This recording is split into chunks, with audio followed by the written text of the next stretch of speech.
And record. Hello, everybody, and welcome to another episode of the Matt and Shane show on the Boxing Lockers channel. Big up to my good friend Shane Crowley over at Crowley Boxing Gym in Sparta, North Carolina. Today, we have got a special episode. We're going to be a little bit more thematic in these episodes now, and we have opted to go for some of boxing's greatest comebacks. First and foremost, before we get into that, Shane, how you doing, mate? Not too bad. How about yourself? Little groggy this morning, but happy to get rolling. Yeah, I'm good. I'm good. I'm good. I felt the same when I woke up. Obviously, we've got a bit of a time difference between us, so we've got to do this at some awkward times, haven't we? But um, Yeah, we make it work. we make it work. Exactly that, my friend. Okay, so boxing's greatest comebacks. Now, when I'm talking about comebacks, I don't mean in terms of like, somebody has lost three or four fights and then come back and Or they were active revitalize in their their career. 20s and they took off and came back in their 40s or something like Yeah, that. Not no, I not on a mean career perspective, like fight. exactly that. Yeah, so greatest comebacks with regards to, either being down on all the cards or having been hurt a few times and then Right. coming back from there. So um I've sort of I took some time to think through and I mentioned them to you already, a few of them, some of the bouts that came to my mind quickly. As a British boxing fan, I think the first one that I want to bring up is Carl Froch versus Jermaine Taylor. An That unbelievable knockdown in the comeback. third. Yeah. I went and watched the fight just to kind of get queued up on it and see everything. And it wasn't just the knockdown in the third. It seemed as though Jermaine Taylor was kind of outclassing him for the entire fight as well. So it was a Comfortably. double-sided thing. The knockdown just added to the domination. Yep, absolutely. And it is, as far as fights go, anybody that hasn't seen it, I highly recommend watching it. It's a real testament to the benefit of A, having a good chin, which Froch, as we know, does, but also having um the mental fortitude to not let being down and to not let somebody outworking you or dominating you stop you from trying. And the resilience to go, yeah, I'm going to get you. I know I'm going to get you, and having that faith in yourself. I mean, it's a it's a hell of a comeback from being down on all the cards comfortably, like you say, being dropped, and then 12th round. There's 14 seconds to go, 15 seconds to go in the round, and then absolutely steamrolls him out of nowhere. Um, and as you said, you watched it. It's interesting how Taylor seemed to change his game plan and start moving less, whether it was tiredness, whether it was Fatigue, mental maybe. pressure or what, but very, very strange. It was, yeah, maybe it was fatigue. I don't know what it was, but when I went back and watched it, I genuinely thought he had it handedly. I'm curious, you're a coach, you have fighters. I want to know what your perspective is if you were the coach of either fighter. Put yourself in the shoes of Taylor's coaches. It's the 12th round. There's only a few seconds left in the fight. A fight that you've dominated. You're only a few seconds away from getting the win, increasing, the quality of your record, and then it's all gone just like that. What and I want to know from your perspective, wouldn't that just be crazy? Wouldn't it feel like, man, if only that 14 seconds just, that exists, but of course it does. And then to be on Frock's side, to be the coach there and just be hoping and praying, and then it happens. The knockout comes and the victory comes, and it's just crazy and Well, exciting. I think from the front side of things that was always his greatest ability is the kind of um endless determination and faith in himself, and no matter what, he was always going to keep going. So Robert McCracken couldn't really say or do anything aside from maybe try and pin him to the ropes, try and cut him off, try and get him backed up to the ropes, and then you've got a chance, and then for it to come is obviously a reward in their faith. Um, from the Taylor perspective, it's interesting because as a coach, you'd be annoyed. Obviously, you'd be annoyed. Your Oh, guy's done frustrating. exactly what he should be doing the whole time, and then he's switched off, and it's cost him a fight that he should have won comfortably, and also would have led on to more money fights because that was in the Super Six tournament. So there was a lot more money to be made off the back of that, which obviously Andre Ward went on to win. Now, Right. Jermaine Yeah. Taylor, Jermaine Taylor there. obviously would know that he had cost himself an awful lot. So there wouldn't be a lot of good me as his coach then attacking him and lambasting him and telling him what an absolute imbecile he is. But perhaps after he'd settled down and it had gone through his own head, then I'd probably unleash a bit of my own frustrations on him when he came back to the gym. It would certainly annoy you. Certainly. So again, great fight. If anyone hasn't seen it, it was actually your mentioning of it that made me go back and take an examination of it. Great fight, interesting, and that 12th round will get your heart racing. It'll get you 100%. really pumping and moving. How 100%. about, how about another fight? Think of something a little bit older, maybe more of a historical one. Like what comes to your mind of the older guys? Um, there's a really good knock. Actually, I've got this already set up because I thought I wanted to show you this one. It's Mhm. Mike Weaver knocking out a guy called John Tate for the WBA heavyweight title. This is a 15th round knockout. Um, I'm going to share my screen if I can figure out how to do that. Share screen. Has that worked? Share. Here we go. And then I'm gonna make it full screen and Okay, then I see it. press play. Right. So this is the knockout. So down on all the cards, really struggling, hard fight, kept digging deep, kept trying, kept pushing.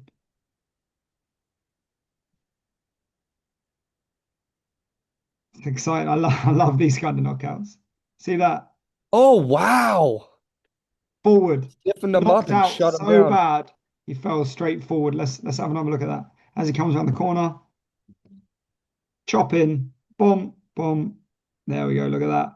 So the right kind of stunned him, and that left Pushed just him down, and then the completely big over. left Yep. hook went straight across. Oh, One more time for those who haven't seen it. This watch the really right, entertaining fight as well, I should say. You should watch this right fight. It's hip. very entertaining. Oh, Yep. There we go. so that was in the 15th round. 15th round, back when there was 15 rounds in these Oh, fights. real quick, who was that YouTube? Shout them out real quick if they want to go see that video. What was the YouTube channel? I don't know. I just picked the top one off the list. So All right, there we go. if you type in Mike Weaver versus John Tate knockout, it'll be the top one. Cool. Um, Anyway, so the 15th round, that was kind of nuts. Like they're exhausted. yeah, crazy, crazy. Actually, that's a lot of the argument behind the value of having those 15 rounds was those last 3 rounds makes it a lot more exciting, certainly at championship level, because both guys are tired and it becomes a real kind of a real war of attrition and who can sustain their best self under that kind of pressure. And it The makes for value great of fights and composure. great knockouts. It maximizes the value of composure, which a lot of people can argue is we were just talking about Froch being able to stay composed under fire and deliver that shot in the 12th round. That composure is normally a pretty big testament to like a champion's And, quality. and also as well the rush. There isn't such a rush to then win the early rounds. Hmm. In a 12 round fight, I know 3 rounds doesn't seem like that big a difference, but if I give up the first 3 rounds of a 15 round fight so that I can assess, pick the timing, work the other guy out, and then start building from there.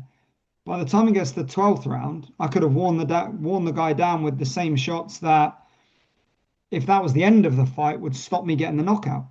Whereas now, because I've got 13, 14, 15, he's more tired. I've worn him down. Boom, that's the shot that I wanted to land. Boom, there's the body shot. Game over.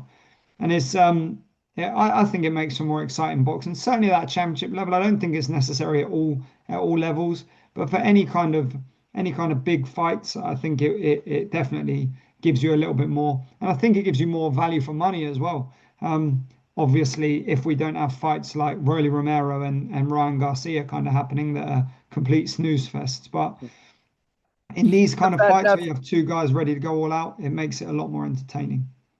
and that can happen, but I think the more your involvement with boxing grows, the more your knowledge with boxing grows, the more you have an appreciation for those more methodical, tactical approaches. And I mean, it's Slow, sure, especially if both guys decide that they're going to have a very similar game plan in the very beginning. But I can't help but agree with you. I hate the idea that those extra 3 rounds might cause more exposure for the fighters for brain damage or CTE, because there's an argument for that, right? But when I'm watching boxing, and what I'm looking for and what impresses me is normally that composure, that ability to stay calm. And because I know what it's like to be there a little bit, I've had people try to pound on me and take me out. To stay calm and when you're exhausted, you're tired, you're looking for an out already. Those last 3 rounds completely change the tactics and make it pretty impressive. But Well, also, I would say that with regards to the CT and brain trauma sort of issue, having 15 rounds at championship level would encourage a much higher level of defensive skill, and that's true. it would push people to work to create a style that enabled them to sustain correct output throughout the fight. It would mean they would slow themselves down a little bit. They wouldn't be so, and the kind of fighters that are all out physical, throw loads of shots would struggle, and they'd find that those guys with better defensive abilities would thrive, and that would then again, as I say, encourage better defensive skills, and so then you're actually seeing more longevity in the sport as a result of it. So that this all pops something up later than a 12th round knockout, a comeback fight. This one's an old one. Give me your opinion on Jersey Joe Walcott and Marciano, where Walcott kind of just beat him the entire fight, only to get knocked out by an overhand right in the 13th round. 13th. Well, that's kind of one of those where it wouldn't have mattered whether it was 11, 12, 13, 14, 15, 105 rounds. I think a lot of the in those kind of cases, I've got one that I want to talk about very similar to that actually, but in a lot of those cases, what drives the knockout is the desperation of the guy that's losing and knowing they're losing, as opposed to A Hail Mary, a yeah, it's haymaker. sort of like if I'm in the 12th round and I'm only boxing 12 rounds, my corner will say, you need to knock him out this round, otherwise we're going to lose. And then I'm going to take a little bit more risk. I'm going to put it all on the line. And that's, we get into 13, 14, 15, and Marciano's corner is saying he's tiring out. Now's your chance. Get in there and put it on him and throw your shots and look for that big knockout. And, as you say, Hail Mary out of nowhere and everybody's mind is blown. But But they know that he can do that. I was watching, sorry to an opposite. So who was it? It was um Cesar Chavez versus I forget what his name was, but Eldrick Taylor. no, no, not Oh, Taylor. It was the cocky one. Uh oh, Camacho, Hector Payers. Camacho. No, Hector Oh, Camacho. Hector Camacho. Yeah, Yo, yeah, yeah, so yeah. I was watching the Hector Camacho fight and the Macho towel Camacho. the towel Macho Camacho. Yeah, Macho. So the Camacho's corner throws in the towel somewhere in the middle of the fight, and it was kind of the opposite of the Marciano and everything like that, where they knew, Marciano could knock the guy out if he got that punch in there. Whereas your Camacho's corner, you're realizing we're not going to knock this guy out. Our guy doesn't have it. So there's that thing that happens where if you know your guy can get desperate, throw that Hail Mary shot, you might let them continue to take a pounding and Without a lose doubt. Well, rounds. that's exactly what I was saying about the Carl But Froch thing. they were like, nope, we're His done. his his corner have got faith in him entirely. So Yeah, they knew that he would keep trying to kill him till the end. And you've got to have that. And that's why throwing the towel in is a great idea if your guy doesn't have that. And he as a doesn't have coach, that. either they don't I've have the got guys. Yeah. power or they don't have the mentality to go, okay, I'm just going to lay it all on the line and try and take this guy's head off. And Yes. then, go out on your shield um, rather than kind of taking the easy route out. Some guys they won't go out on their shield no matter what. So in that case, you go, all right, well, I'll throw the towel in because I'll take you out. There's no point me putting you at risk if you're not going to then. I could save you from How 30 or 40 disappointing is it? punches for no How reason. disappointing is it when you see a guy who's 11 rounds down and they don't do anything any different in the 12th round? You're watching boxing and you know a guy is down on all the cards and you're thinking, what, what, Please. what, what are you doing? You know you're losing. Up the work rate, do something else, but they don't. And it's enormously frustrating. And to be honest with you, the other thing with it is for me it ruins the spectacle because I think I think it takes away the competitive nature of the fight. When you have the other guy not really trying to do anything or laying anything on the line, as we saw with Ryan Garcia and Roly Romero, when the other guy doesn't look like he wants to fight, it just Stand in front of each other. yeah, just yeah, That's yeah, it's interesting. It's slow, it's boring. It's you can say it's methodical, but it's also kind of cowardly. So yeah, absolutely. if your fighter's not gonna go out there and put it for like uh being in the gym in the first place. Like we don't want to get punched in the face when we spar. We don't want to get damage and stuff like that. But I have to tell the guys every once in a while, remember what you've come to sign up for. Yeah, yeah, Like yeah, absolutely. You we're can't not swim here without to getting just wet. That's the thing. spin around. Yeah, we don't spin around the outside. Just bite down a little bit and practice being in those uncomfortable spots. And if you can get 100%. somebody to embrace that and trust you and respect you, and they can get that and actually start stepping into the danger a little bit. But I'll be honest, I was just thinking about this again. Once you get to those higher levels with those guys, with everything on the line, their entire reputation, everything, it starts to get into a much deeper thing where yeah, if we step into each other and we get clipped with something out of nowhere, everything changes. Our trajectory, our future, and then Well, it it does, but it shouldn't necessarily, should it? That's the thing. I mean, if boxing was a better sport, it wouldn't make any difference whatsoever. If somebody gets knocked out by a random shot that no one sees coming, or by a good bit of boxing, then you go, oh, well done, Is he going to come back better? When that happens 4 or 5 times, then maybe you need to write people off. But I think people in this sport are far too quick to write guys off, and promoters and networks, it's the same thing. It ruins the sport, and it it's a shouldn't. weird prestige thing. Yeah, it's like unnecessary value to unrealistic prestige. You've but then again, you've got boxers that make millions, and every other combat sports makes thousands. So it's Yeah, but I mean, we've got a big advantage on every other combat sport in that we've been at the kind of pinnacle of combat sports for a long, long time. So catching up will take an awfully long time. yeah. Um, and also, it's so widespread, it's global. Most other martial arts aren't really global yet. Even they're getting that way, but comparatively, MMA is catching up now. But it's taken a long time to get there. And obviously, the difficult thing with MMA is it's made up of so many other martial arts that aren't necessarily all global. So you do have a little bit of a catch up to do to kind of get anywhere near the level of prestige or visibility that boxing's had. Now, we'll leave it there because let's Yes. talk about one of my absolute favorite comebacks of all time, and that is Jorge Linares versus Antonio DeMarco. I mentioned this one to you. Have you managed to check it out? Not this one, no. Well, I recommend you watch it after this, and anybody who Okay. hasn't seen that fight, please do because Jorge Linares, as most of you all know, and as you know yourself, Shane, was arguably one of the best fundamentally sound boxers in the history of this sport. I would say if you ever wanted to tell a child, a fighter to watch, emulate, and copy down to a T, it would be Jorge Linares. Jorge Linares, I believe, at this point was, I think he was like 33 with 33 wins, no losses, and a draw, something like that on his record. And he came up to compete against a guy called Antonio DeMarco.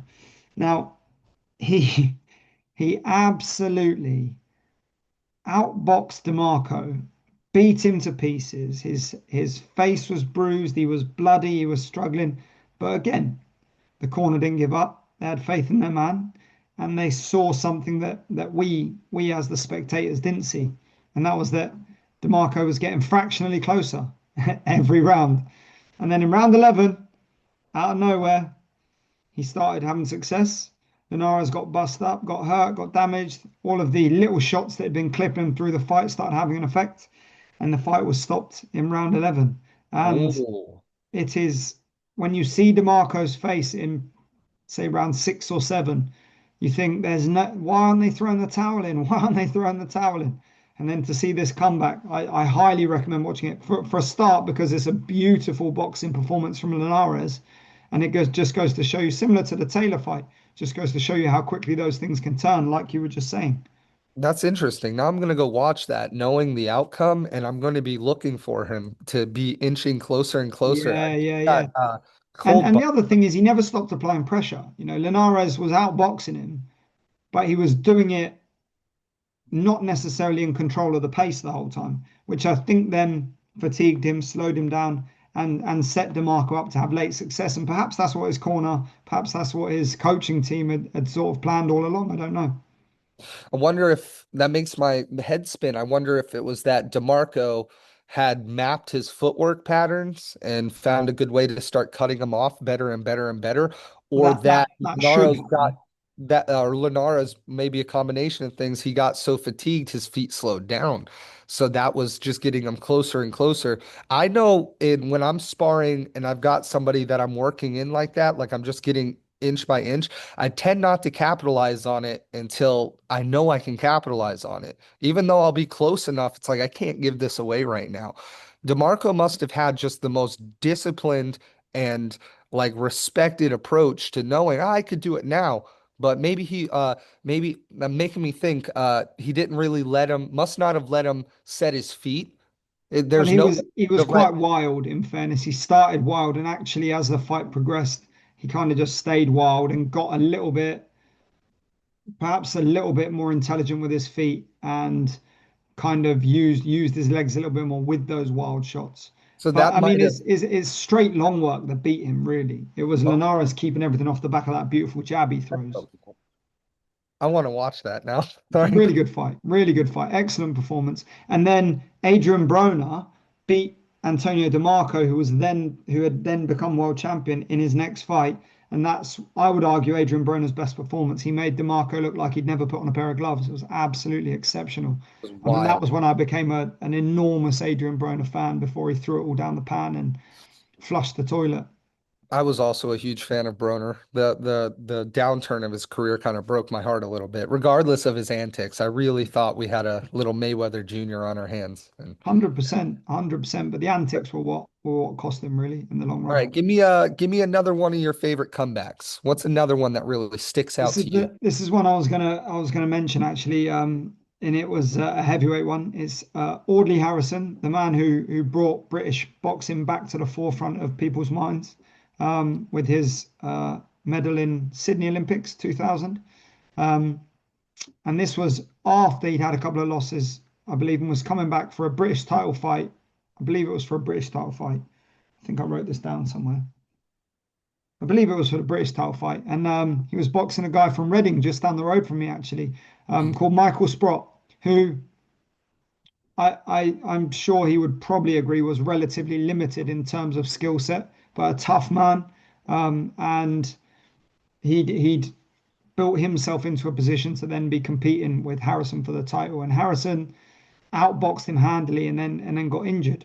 So Um, what was Harrison Audley's, what was his skill set like?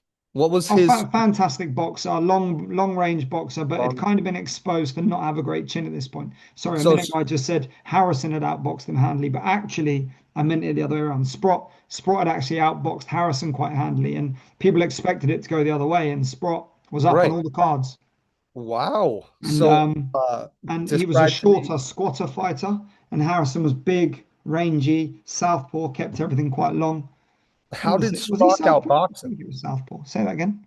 How did Sprock outbox him? What was his tactic? Well, so what Sprott did was he just kept his hands high the whole time from Mhm. here and was just moving, coming in, throwing a couple of shots, and then moving again, and he just didn't stop really. And Harrison really struggled to cope with it. And Harrison was injured as well, so he wasn't using one of I can't remember which hand it was. He wasn't using one of his hands the same way, and so he backed up to the ropes, and Mhm. Sprott had controlled the whole fight and hadn't really made any sort of glaring errors. And then Harrison backed up to the ropes. I don't know whether Sprott got excited or um, whether he just thought, this is my moment, or whether he just lapsed thought generally. But made a little mistake, dropped one hand, and he got caught with an absolutely enormous shot that he did not get up from, and it that was the end of the fight. And Harrison came back from nowhere, and I believe that was actually when Harrison then went on to box. um, again for either he was meant to box David Haye or he did box David Haye off the back of that fight because it kind of catapulted him into a decent position again. Um, Right.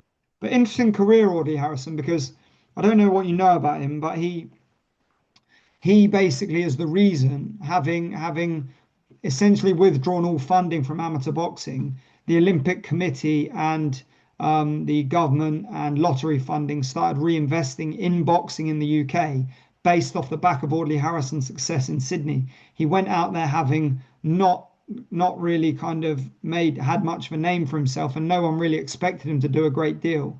To then win a gold medal in Sydney with an exceptional performance throughout the competition, and then come back, and then subsequently they started investing more money. And then the following Olympics, we had Amir Khan, and then the following Olympics, a load more. And then by 2012 in London, we had an enormous squad of very successful guys, and we got a lot of medals out of it. So he's a really good story and an interesting guy to follow because he had a glaring weakness, and that was that he didn't seem to have an enormous amount of mental fortitude under pressure, and he didn't seem to take punches very well. So, yeah, good guy to look up anyway, and a good fight. Actual a lack of composure, but just generally good boxing skills. Props to him for his accomplishment, his accolades, and helping revitalize British boxing. Well, interestingly, the amateur style was almost perfectly suited to him because he could raid, evade, pick up Yep. points. At that time, it was very point dominant as well. So he could pick up points, kind of keep himself moving, stay at range, wrap people up. And he did it very, very well. And over 3 rounds, it's really hard to beat a guy that is accomplished at doing that. But in the pro ranks, yeah, there was definitely some You gotta glaring like flaws You gotta exposed. like roll your game. You gotta roll their own long game on top of their game, in front of their game, and then over it. So like you gotta do what they do before they do it, on top of it, and then over it, or they're just gonna beat you. So yeah, that's if they're in shape, they're ready to go, they have everything dialed in. If it's like a 4 round fight, yeah, it's a nightmare. Make the Really decision hard to to stay beat a step anyway. behind. That's it. It's an avalanche. Well, and also he was getting into all of these Olympic fights more and more confident every time, So he's trusting in his skill set more every round of the Olympics that he's going through and all of the build up into that. But then, in the pro ranks, it's very easy to start then doubting yourself and your skill set when you to the audience, certain things may not have been exposed, but you as the fighter know, "Cool, that shot kept hurting me. Somebody kept getting me with that." Even though I might not have shown it, I think, okay, I need to work on dealing with that. And then there's a doubt in my mind. And once you have doubt in your mind, obviously, then it's easy to come unraveled. Yeah, I can see that. Let's get back to some comebacks. Let me think. One that just popped in my head. I'm not talking about career-wise, but George Foreman uh versus Michael Spinks. No, No, uh was is that the correct fight? No, Moore, Michael Moore. Michael Yes, Moore was. excuse me. Sorry. Um the he that was also an interesting, amazing, honestly, comeback fight. You had an older, let's say battered fighter in George Foreman. I don't know if that's the right He word. We're was. He talking about was though. He was. Yeah, yes. definitely. Shop And worn. in that fight, the battering was he was putting more tokens into the bank. His cross guard seemed to be getting penetrated. Moore just seemed to be beating on an older man. And then Very, very effectively as well. out of nowhere, just this short little chopping shot, and it completely changed everybody's entire perspective of what boxing was. The age limits, the limitations. It was so cool. That was an amazing comeback fight. Well, interestingly as well, I think listening to the corner of Mora, listening to the corner of Mora is quite interesting because if you watch the fight back and listen to the corner, they're saying to him, "What are you doing? Why have you suddenly stopped moving? Don't stay there. Throw the shot, leave. Throw the shot, leave. Make it easy for yourself. Don't stay in there. Don't engage with him. Don't exchange punches with him. Just keep Right. you're winning this easy." And if you notice in the round when Foreman knocks him out, Mora's just staying there a little bit longer, a little shot longer. And Foreman, obviously being the wily old fighter that he was, saw the opportunity, and you when you hit like George Foreman, you only need one opportunity. That's do you think has there ever been like an interview with Moore to explain like what his mentality was, I'll be why he honest with you, mate. I've decided? never looked at it. I've never looked at it. I think from my perception as a fighter, I think what probably happened and what is most likely what happened is that he had the kind of confidence running through him, and so he found it very difficult to then dial back that sense of I'm in charge, I'm the boss, I'm going to apply myself to you now, I'm going Yeah. to dominate you now. Because up till then he'd been handily outboxing him, but it wasn't as if Foreman looked like he was going to fall over and give up at any point. He was still So, there, he was still trying. so it wasn't like he was chasing the knockout. It was just that he felt he could impose his will so much he could disregard his Well, defensive responsibility. perhaps he was looking for the knockout. I don't know, but he certainly wanted to. He wanted to, again, in my opinion, he Mm. certainly felt a need to assert himself more dominantly than he had been. Because let's be honest, it's all well and good outboxing somebody for 12 rounds, but when they're still there after 12 and they're looking at you and they don't care that you've outboxed them for 12 rounds, it's not it's a great victory for the sport and for your skills, but you haven't really beat the guy in the masculine sense, have you? And I'm not advocating people going to war and sacrificing all their skills just for the sake of trying to get the knockout. However, there's a very big difference between putting a guy to sleep from which he won't wake for 10, 15 seconds and then him rising up and you standing there victorious over him to getting over 12 rounds of comfortably dominating a guy with boxing skills, but never actually doing any damage to them whatsoever. And I think there's a fine line to tread with that, where you know it's hard Canelo to skull. say that again. Canelo skull. Well, exactly, exactly. Where's the value in it, And Paulie Malignaggi is a good example of this. Fantastic boxer, Yeah, exceptional talent, and kill him. incredibly tough. But his boxing ability was No offense. exceptional, but he had no power whatsoever. So he had to outbox people for 12 rounds every fight, and it doesn't make for great watching. And it puts doubts in people's minds about your quality as a fighter because if you're not stopping people, if you're not able to stop people and there's no risk of somebody getting knocked out, it becomes quite boring quite quickly. Yeah, even yeah, there's nothing more disheartening as a fan when you watch somebody give it like their best technique, their best rotation, their best pop, and the other guy who's not as skilled, who's not getting his hands on the guy, just eats it and walks through it. Yeah, You're it just doesn't like, care. "Man, something ain't right about that." So Yeah, absolutely. it's frustrating. Absolutely. Right. With that being said, we've got about 5 minutes left. So I am going to offer myself up to you for one last question on anything boxing. Doesn't have to be comeback related. One last question.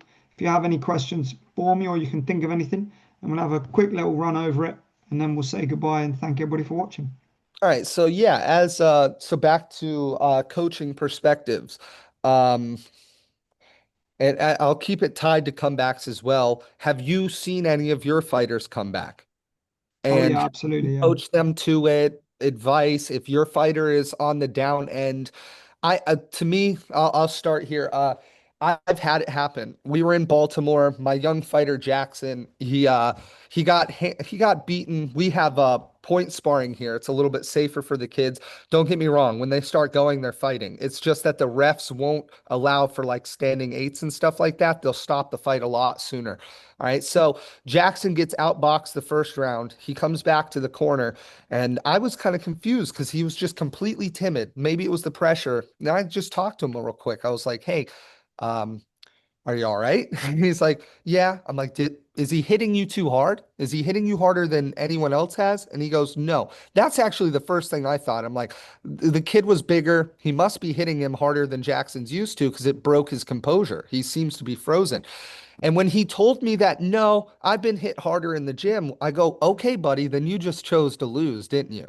You just kind of chose not to do anything. And I said to him, look, now we have to choose to win. And now it's harder. because if you won that round, you could have relaxed a little bit. But now I need you to go out and every single time he touches you, you make sure you touch him twice. I don't give a crap what it takes to do it. You look at me, do it for me, make the decision. Nobody else, don't look around the room. There's 100 eyeballs on him more. Nobody's here. It's us. You got this, dude. You having fun? Yeah, we're having fun. Go. And it Absolutely. completely changed everything. He went out there and absolutely dominated the kid. When he came back for the third round, because it was a tiebreaker round, he's in the corner. He's not passive. I'm telling him, I'm proud of you. You just did it. And if you could do it then, look at him. The other kid's sitting down. He's leaning against the wall, buddy. You've already won. Go out there and go have more fun. And that's It all goes it to takes. show you exactly the importance of mentality and why sometimes your role as a coach, it's a bit like the Teddy Atlas fireman speech to Tim Bradley, and um, and if you can impact somebody and their psychology in that way, it can make all the difference in the world. Because as you say, he wasn't being outboxed because he wasn't capable of resisting. He wasn't being hurt. So Something happened. at that point that the issue is mental, not physical. And my kind of best example of that isn't not from a mental perspective, but from a kind of comeback was I was training a big guy. He's about 90, 97, 98 kilos, a guy called Max. Um, and he'd been handily outboxed in the first round by a guy who was moving quite comfortably outboxing him. And I was watching and I noticed a fundamental flaw that there was no height shift from Max. He wasn't giving any different angles because he was coming in straight. It made it too easy for the opponent, whose name I can't remember, to outbox him, which he did comfortably. And then so when Max came back to the corner, I said, right, listen, take a couple of deep breaths. What I want you to do is one jab to the head, get right down low with the jab to the body, and then chop over the top. You're going to put him to sleep. You'll knock him out, 100%. And and he did exactly what I told him.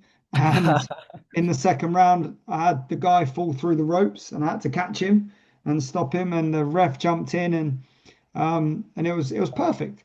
And Good it was a job. purely strategic change, and it was a fundamental flaw that he wasn't addressing himself. And so that's again, this is why as a coach you've got to understand the aspects of the techniques that you're seeing that are not being done right or not being done effectively. And in this case, that was it. And he made the change. He did it very effectively. He followed instructions, and he got the knockout as a result. And it's like a sniper and a spotter. He just missed by a little bit. You said a little over to the right. Exactly. Dead on. Yeah. That's a good analogy. I like that one. Okay, then Shane. Well, with that, we'll have to call it a day then, my friend. Another All really right. good one. An absolute Thank you. pleasure to talk as always. Um, do you want to do some shout outs? Shout out all your channels, everything. Normal stuff, Crowley Boxing Club, Facebook, Instagram, the Boxing Locker, my coach, good stuff, all the good stuff. Thank you very much. I appreciate it. And yeah, everybody do check out all of Shane's channels. And if you're local, anywhere in the area, Sparta, North Carolina, link him up, get into the gym, come and do some training with him. He's a good guy. He's knowledgeable about the sport, and I've done a lot of work with him myself, so I can attest to that. Thank you. Thank you everybody for watching. Don't forget to comment anything you like below, any questions you have, any other videos you want to see, Give like, us subscribe, all questions. that good stuff. And Yeah. have a good rest of your day. Cheers.